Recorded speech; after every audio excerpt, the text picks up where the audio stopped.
Hey everybody, today we're going to go through some data validation basics, and in those data validations we're going to basically create a drop-down list, and once you do that we're going to have a dependent VLOOKUP function. So we're going to put a few of them together. Super basic, super easy, super helpful.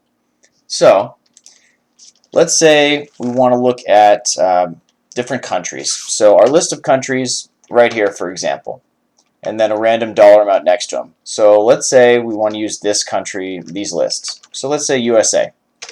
So we'll go USA, and say you want to do a VLOOKUP. We want to find this value, and we want it in here. But we want to find the second number in there. So it's going to be, we go to the VLOOKUP, we pick our data, then we make the absolute reference. After that, we want to find in that table the second column, so we go column 2.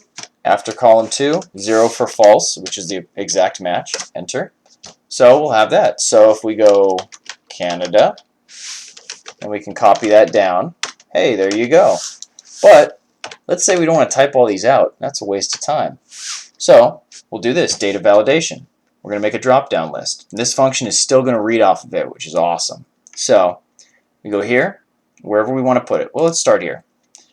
Data, data validation again, and we want to allow a list, and the source, we just click where it is. So we'll go right here. Then, okay. Alright, so we have this. Country, we're going to pick USA. Oh, nothing popped up. Well, it's okay. We'll just copy the VLOOKUP. Hey! So, we go here. Bermuda, it adjusts. We go to Italy, it adjusts. We go to Congo, it adjusts. Australia, and so on and so forth.